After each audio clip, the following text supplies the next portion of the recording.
ร้านจีนเนี่ยที่อ่อนเตรียมปลาทอดเกียวอ่ะมีเนื้อมึงไปเกี่ยวอย่างกับเขาไปย้อนก็เรื่องของเขาได้เป็นยังไงเนี่ยตั้งแต่มึงก็ยังอ่อนเอาแล้วกูยิ่งรู้เลย ก็บอกว่าสิเฮ็ดยังไงเฮ็ดกูไล่โซดกูยังว่า ไหวเขาเนาะ ทักทายทุกคนนะคะ ตอนนี้เรามา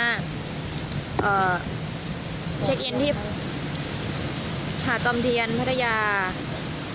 ลมแรงมากค่ะวันนี้ก็มากินกุ้งกันมาตั้งแต่เมื่อวานนี้แล้ว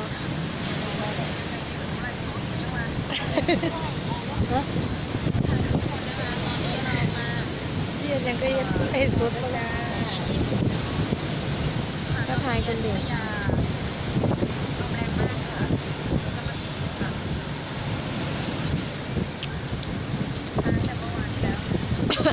ไอ้เหี้ย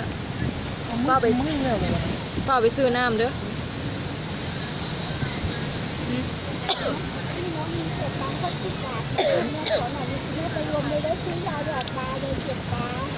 ไม่มีเหรียญเลยค่ะ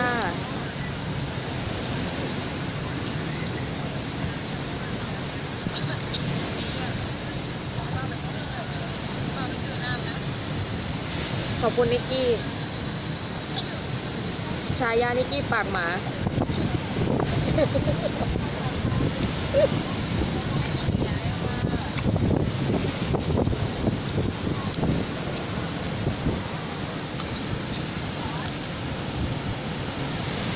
ขาดบอลไม่ขาดบ่ กระดาษทิชชู่ไหมคะ ภาพเบอร์ใช่ไหมคะ กระดาษทิชชู่ไหมคะลมแรง อันเท่าไหร่อ่ะเพื่อน เอาไปซื้อเบียร์กันนะ เอ้ยใครก็ได้หยิบให้หน่อยดิเพราะว่าเลอะอะขอตังค์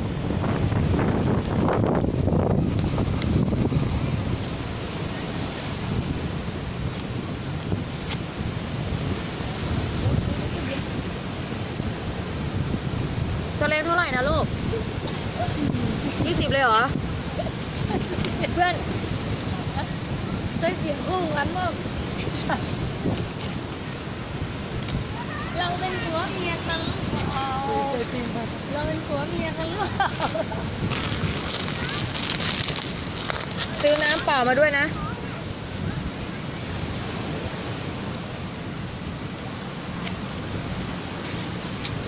ภาพชัดเจนไหมคะทักทายทุกคนนะคะวันนี้เราอยู่ที่พัทยาหาดจอมเทียนลมแรงมากเอาเพื่อนมากินเหรออิ่มเตะอิ่มเอ็มกับความอารมณ์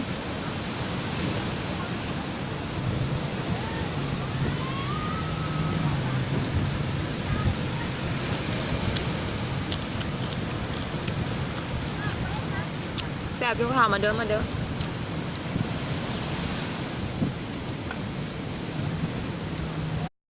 เพื่อนเมื่อวานว่าเผ็ดเพิ่งกินบักพริกลงไป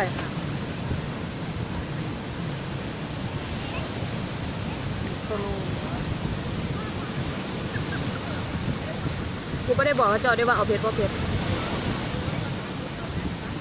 ลมแรงมาก อะไรจ๊ะเอาบ่ครับ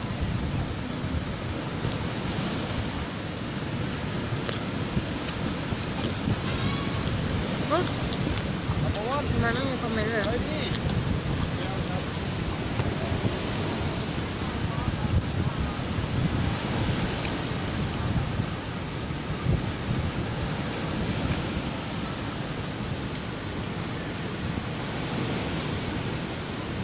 ฝรั่งเยอะมากที่นี่เพื่อเอากระเป๋าวางไว้ยังสี่วะ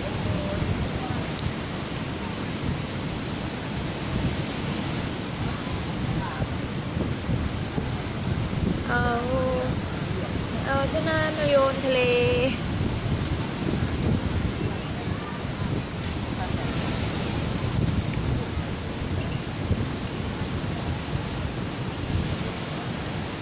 ล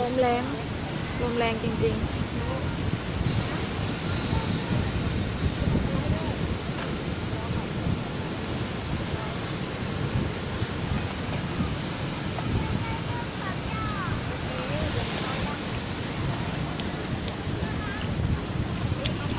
พ่อสวัสดีพ่อบุญมาค่ะ